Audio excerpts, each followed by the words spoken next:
It's finally time to create the user interface, which will allow our users to sign in. This will come with everything necessary, including displaying the validation error messages coming from the value objects. Hello, welcome to ResoCoder, where you are getting prepared for real app development so that you will get freelance clients or a job and be confident about the apps you build. So subscribe and hit the bell to join us on our quest for becoming in-demand Flutter developers. In this 8th part already of the domain-driven design series in Flutter, we are going to build out this precise user interface. We're not going to write much logic in this part because everything has been written previously. We are just going to communicate with our SignInFormBlock. And the end result will be that when we forget to input some valid data into the fields, we sign in, we are going to be shown invalid email error message and short password error message. But as soon as the email is valid, so valid.com, you can see that the error message goes away, and the same goes for password when it's at least 6 characters long. Let's start off inside main.dart because actually we have not yet built any kind of a UI, and all widget code we have in our app currently is this my app widget. And to be honest, I would not keep any UI related stuff inside main.dart. Usually main.dart should be reserved only for some setup, like for example configure injection and then run app, or for example you may set up your crash LaTeX code or some other similar service here. But otherwise widgets are actually a part of the presentation layer. So we are going to create our root widget, which is going to hold the material app, also in the presentation layer. So let's do just that. We're going to create a new folder under presentation and let's call it core. And inside of it, we are going to have an app widget.dart. And let's just copy or actually cut out this my app widget from main. We're going to go over to the app widget file, paste it there, and let's just rename it to app widget. And let's also import material.dart like this. And now we're going to go back to main.dart and we're just going to say run app widget. With this done, we can see that the widget which we currently have here definitely doesn't hold any sort of a UI which looks like this. So let's change that. Basically, we want to have a sign-in form with 2 fields and then 3 buttons: sign in, register, and sign in with Google. But first, let's run this app on an emulator to see how this one actually looks like right now. Of course, it's not going to look fabulous. So here we go. We have the default material app. So let's add the UI which we should have in there, which are the text fields for the form and also the buttons. We can see that we have a scaffold widget set as the home parameter of the material app, but actually we're not going to write our page right inside of app widget. We're instead going to delete this scaffold, and instead of this we are going to create our page inside a very specific feature of the presentation layer, which is going to be inside a new folder called SignIn. Now inside this SignIn folder, we're going to create a SignIn Page .dart. And inside of there, we're just going to have a very simple SignIn page, so stateless widget. Let's import material also, and it will hold only a scaffold which will have an app bar and this will hold title. Let's say const text sign in. Let's see how that looks like once we assign this sign-in page to be the home of our app widget. And just like that, we can now check out our emulator, and sure enough, we have the sign-in text right up there. Now comes the time to build out the form UI, and sure, we could build it out right inside our sign-in page, like the body of it. But instead of building it out directly in here, we are instead going to create a special widget for holding the form UI. We're going to create it under a new folder under a sign-in feature. It's going to be called Widgets. So now we are located under presentation sign-in widgets, and inside of there we are going to create SignInForm.dart. And just like that, we are going to also create a stateless widget, SignInForm. And I know we are going to be operating with a form and we are inside a stateless widget, but this is entirely possible because we are going to use our SignInFormBlock for the logic. Currently, our sign-in form does not contain any meaningful user interface, but let's immediately put it as the body of our sign-in page. And actually, can we just put it like this? Just simply body will be SignInForm. Well, I would say no. Why is that? Well, you have to realize that we have a SignInFormBlock in the application layer right here, this one. And we want to provide this down the widget tree, and we want to get it to be available inside a sign-in form. So we need to use a block provider over here. So let's wrap this with a widget. It will be block provider. Let's import block or flutterblock.dart, and like this, we are going to also set the create parameter, and we're going to say that we should instantiate the SignInFormBlock like this. Actually, not like this, because this would instantiate it like manually, and we would need to pass in the correct IAuth facade into that block, add instantiation into the constructor. And that's precisely why we have actually set up dependency injection in the previous parts using getIt.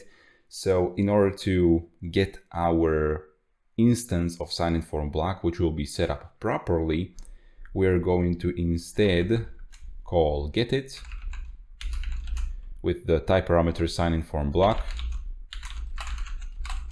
And just like this, we are good to go after we import the injection.dart file where we have set up this getIt field, top level. All right, so the UI still looks the same, so let's actually change it, right? I again opened up the already finished app, which you can, by the way, see the code for on GitHub, and also on GitHub from the link in the video description, you can find the code for this episode. And when we sign in with Google here, what's really important is that when some issue happens, like for example, we close down the pop-up, we are going to get a canceled snack bar from the bottom. With Block, this is possible with a Block listener, and building the UI is possible with Block Builder widget. And because we want to both build the UI and also show something in response to state changes coming from the block, instead of using Block Listener and Block Builder separately, we are going to use BlockConsumer. And this BlockConsumer will consume a block of type SignInFormBlock. And the state which it will consume is SignInFormState. And now we're going to set up the listener which will accept context and state. And also we're going to add the builder, which will also accept context and state. And this one should also return some sort of a widget.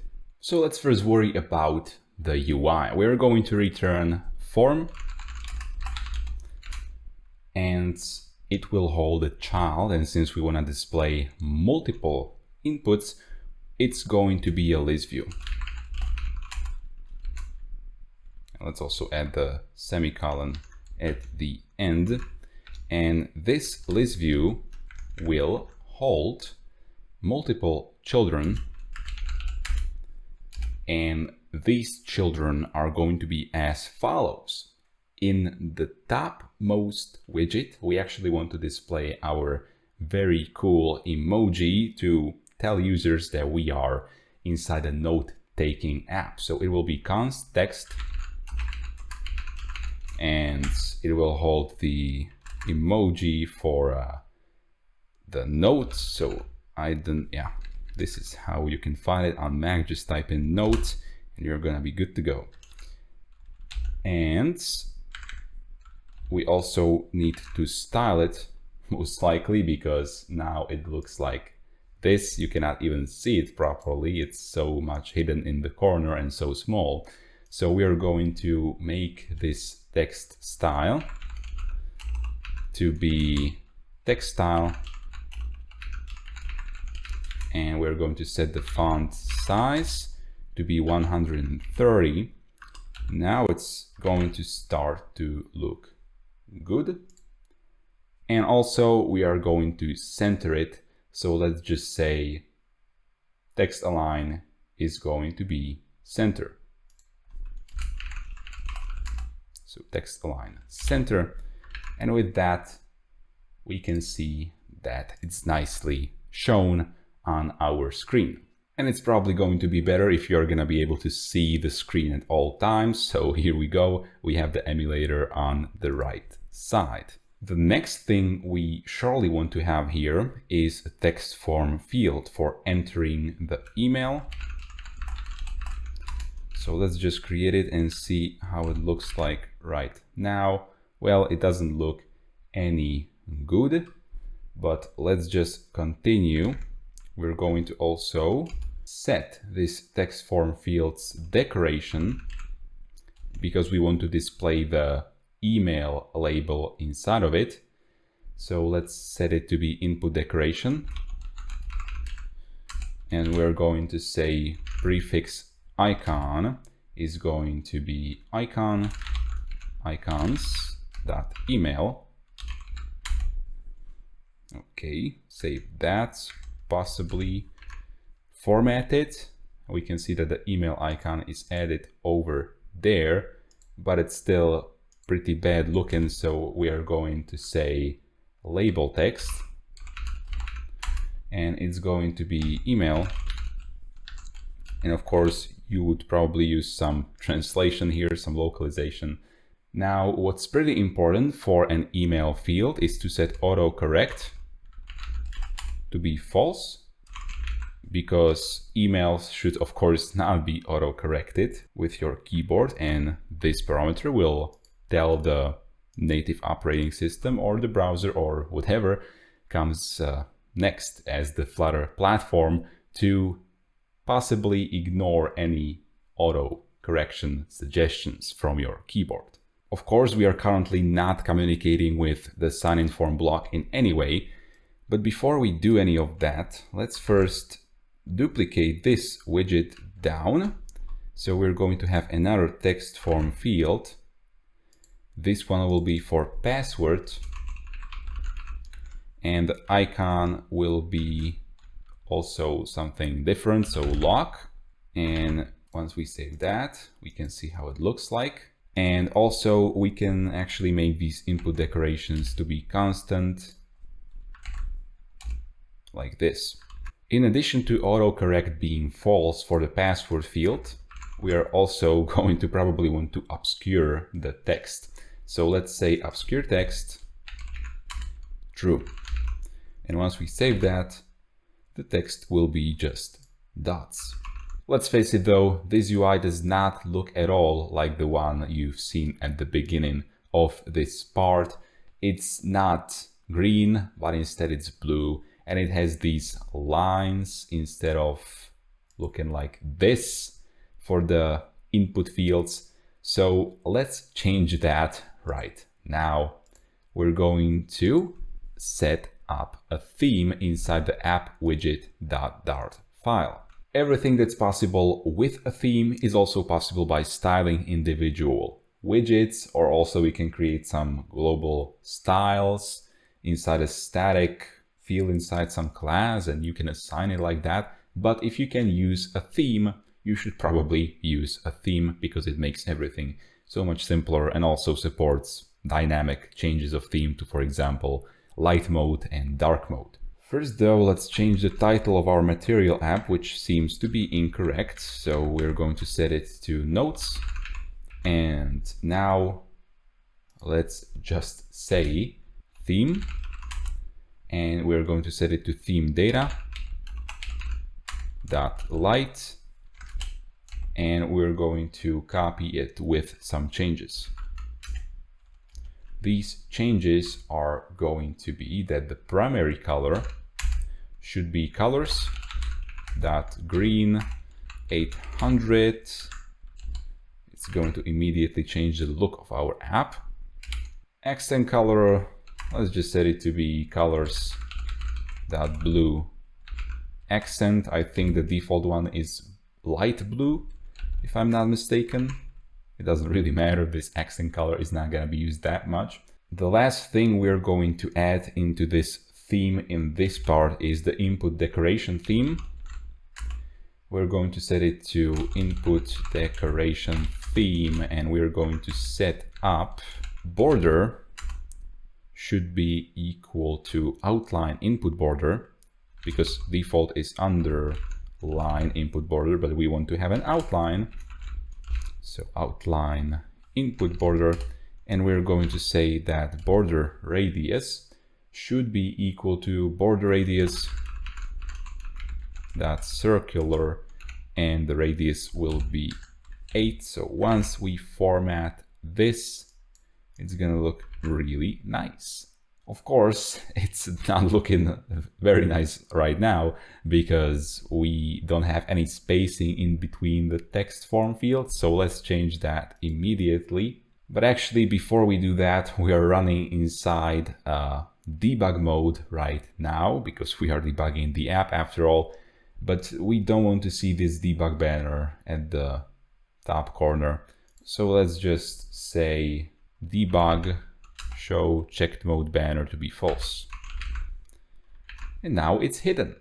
So now let's go over to the SignIn Form widget, and we are going to add some spacing in between these crammed text form fields. So we're going to add right after the first text, which shows the note emoji, we're going to add const size box, and let's say height will be 8 pixels, or logical pixels actually.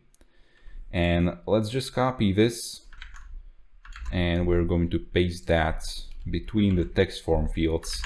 So again, const size box, and because it's a constant, we are now going to create 2 instances of the same widget with the same height parameter passed in. Instead, we are going to reuse the same instance, so our app will therefore be a little more performant than it would be without this constant optimization.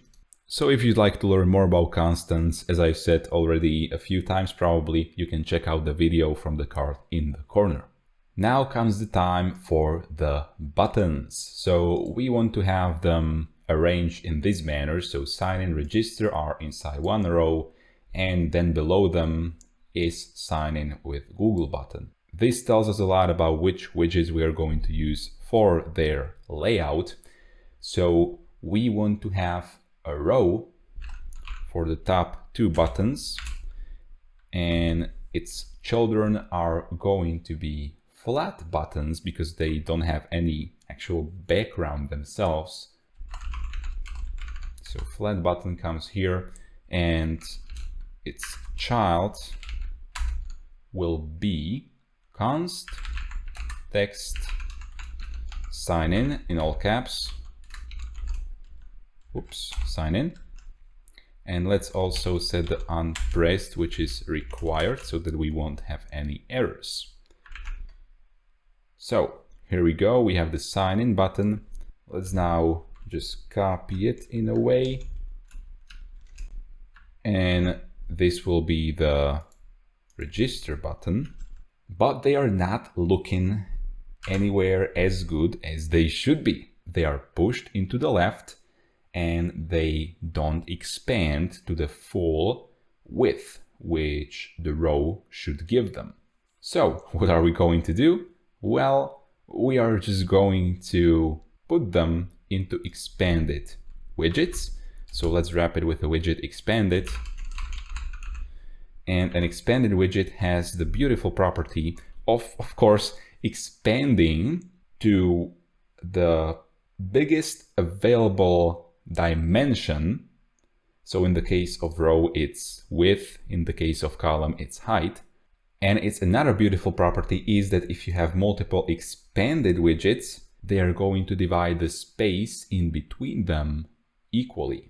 Because currently this register button is fixed with widget. It just has the size that the text has. But now when we wrap it inside expanded too, it's not going to be a fixed width widget. It's instead going to be a dynamically sized widget if you want. And it's going to divide the sizes equally between these two buttons.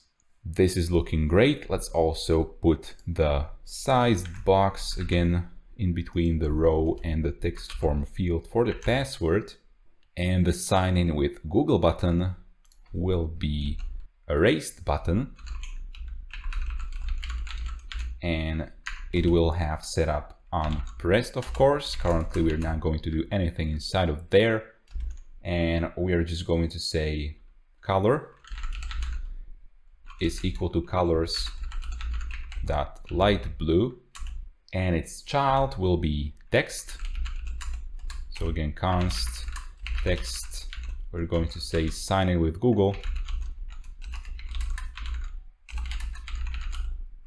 And we're also going to style it in some way, because currently it's just black, but we want it to be white to contrast with the background color. So its style will be text style. And we're going to set up the color to be colors white. And once we save that, it's going to look great. Maybe we should also set the font weight to be bold, if that makes a difference. Yes, it does a bit, so we're going to leave it at that. Let's now connect it with the SignIn Form block. So we are going to go over to our form, and the first step we need to make is to set auto validate to be equal to state dot show error messages. This is coming from the block and from the BlockConsumer respectively. This will allow for the immediate validation of the input. As soon as one character changes, it's going to be validated, and possibly an error message will be shown below the text form field, but only when we allow it to. And this is precisely what this show error messages state field is responsible for. If you remember a few episodes back, I explained it in depth. Now let's come over to the text form fields. So we need to set up their unchanged callbacks, which are going to be passed in a value. And in turn, we want to get this value over to the SignIn Form block. So we're going to say context, use the new block extensions. So block of type SignInFormBlock. And we're going to say add, and we want to add an event, SignInForm event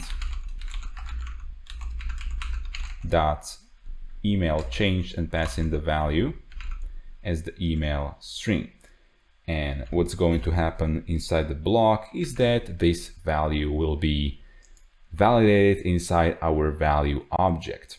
It's surely nice that we are able to keep the value valid at all times with the help of our value objects right here. For example, the email value object, which is present inside the value objects .dart under the auth feature inside the domain layer, right? We're doing something like this, and it's all nice, but this will not simply communicate its validation value over to the UI just like that. We need to tell UI how to obtain the result of the either type. That means whether or not the value is actually valid. For it, every text form field has a validator, which is usually passed in a value, but we can ignore that because we already have the value and also the validation done inside the block. And where is the validation value located? Well, we can say state.email address, which is our email address value object.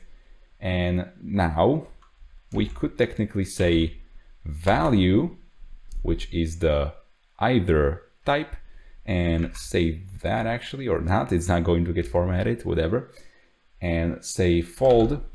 Now it could get formatted a bit. This formatting is really horrible, but hey, this is what Dart has to offer to us, unfortunately. Cool, now we're looking sharp. And when the value is on the left side, so it means it's a failure, we are going to say F, so failure map, and with map we would need to handle every possible failure case. So in the case of our authentication failure, or this value failure actually, we have two possible failures, which is invalid email and short password. But imagine you have more of them.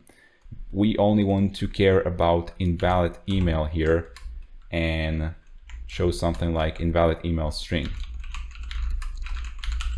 In the case of short password, we would probably want to show nothing. So something like null would be returned from here. The problem is that when you have more failures, this starts to get clunky. And that's precisely why we are instead going to employ the maybe map function. Maybe map. And now we just need to provide or else, which will be run on every other failure, which is not an invalid email. Oh, and of course, we also need to pass here the value, the string, which is held inside the invalid email. Okay, hopefully it's going to get formatted. No, we're gonna need to help it a bit, so let's do just that. Awesome. And now we're good to go. And in the case that everything is correct, we just get the right value, we are going to return null. As it is now, we can actually ignore this right value. The problem with this approach, where we get the state from our builder, is that this state will be always one character older than the last value which was inputted into the block. So let's demonstrate.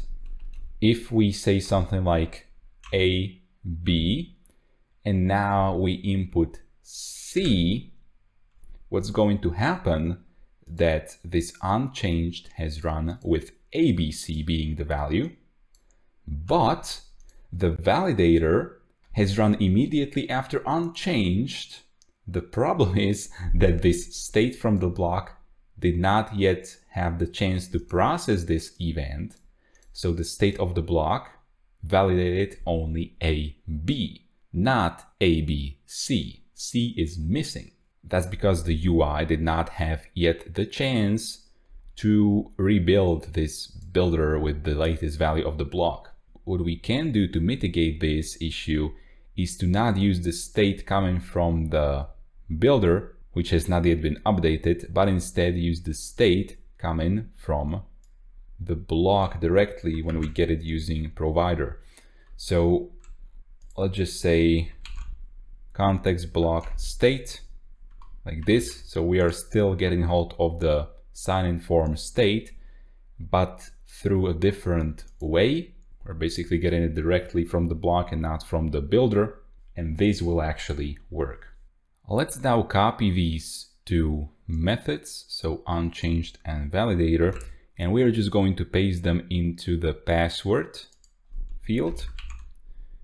And something always goes wrong when I just copy and paste stuff like this, but we're going to give it a try. The SignIn Form event, which would be triggered, is password changed. We should say short password, and we should also trigger this on short password failure. We should not get hold of email address, but instead of password, and the formatting will go to hell. That's not nice. I think these are all the changes that are needed. So now we just need to connect the buttons to trigger events too. The sign in button unpressed should say context dot block of type SignInFormBlock dot add. And what do we want to add here? Well, we want to add const SignIn Form event, and let's say not email changed, of course, but instead sign in with email and password pressed like this. Awesome. And now we're going to copy this unpressed and we're going to paste it into the flat button below, which is for registering. So we're just going to say register with email and password pressed. All right. And lastly, we have this button for sign in with Google. So again, unpressed will have a very similar thing in there, but instead of calling sign in with email and password pressed, we're going to say sign in with Google pressed. And again, if this seems a bit messy, it's because it is, and you are going to be able to find this code on GitHub. So we should now be able to sign in. If I press this, we're going to get invalid email and short password. I actually hope we are in the correct app. We probably are. If I hot restart, we should see that the UI gets reset. Yep, it does. So that's cool. So now we input some invalid data, sign in, invalid email. Now we say add g.c, and immediately this is a valid email with a valid domain. So the error message goes away. I delete C. Error message comes back, and the same goes for password. So 1, 2, 3, 4, 5, as soon as it's 6, we have 6 characters and the error has gone away. So that's cool. We can sign in, we can register. It's going to all work, but I'm actually not even going to demonstrate that because, we actually don't have any proof that sign-in worked because we cannot yet navigate to any other page and use the Firestore because we have not set anything like that up. We just have this one screen for signing in. But what's more interesting than sign in with email and password is signing in with Google. So it works, but when we dismiss it, before you could see that we have gotten this snag bar from the bottom.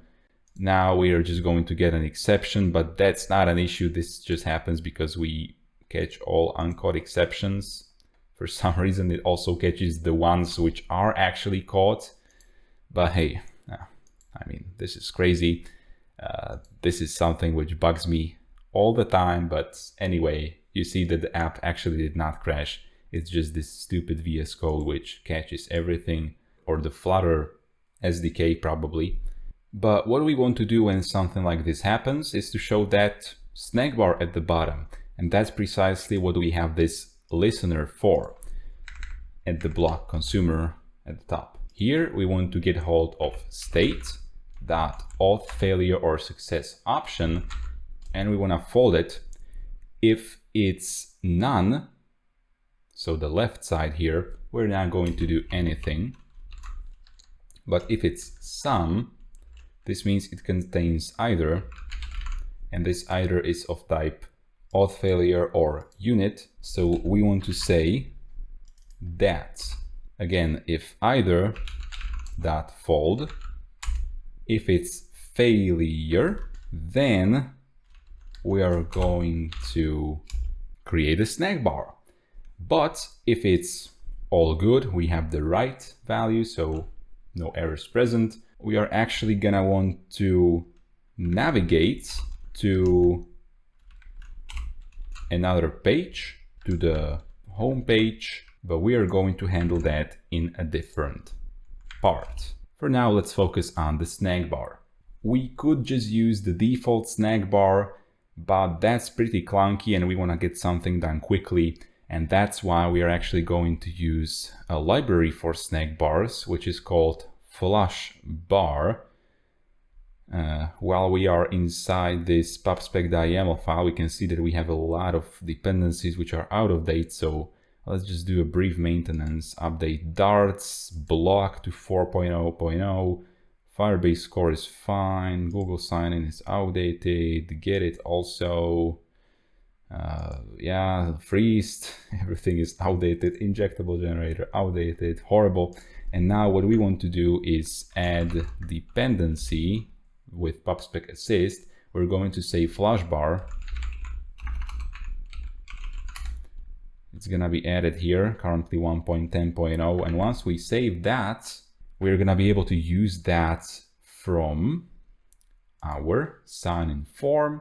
Whenever we have a failure here, we are gonna want to say FlushBar helper, FlushBar with a lowercase b helper actually, whoops. And now we wanna create error. And the message for the error will actually come depending on what the failure is. So we have an auth failure here. We want to map it. And we have a lot of cases here. So let's select them all with Command or Control D, like this. We're going to set them to be functions, which are going to have ignored input parameters like this. They're all going to return a string, which will be empty for now. I know you cannot see Jack here, but that's fine. We're going to get over it. And we're expecting semicolon. All right, the formatting has just gone completely crazy. And now we got some sort of an error, but we are probably just going to ignore it. This error, we are going to focus on these failures and creating snack bars out of them. Actually, I'm just going to copy and paste the already created strings. So whenever it's canceled by user, we are going to display canceled. Whenever it's server error, we're going to display server error and so on. And also we mustn't forget to show the snack bar. And again, we get some sort of an error here. Email address was called on null. This is interesting. Why is that happening? It seems as if the state of the block was null. I think this happens only because we need to hard restart the app. I don't think this is an actual problem because this has never occurred before, and it doesn't make sense because state is never null. If anything, it's just initial at the beginning. It's not null at all.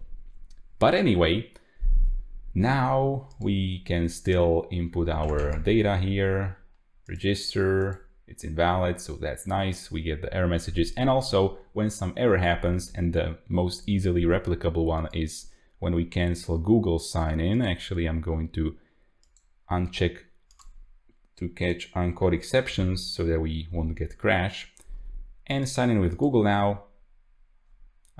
We're going to close that.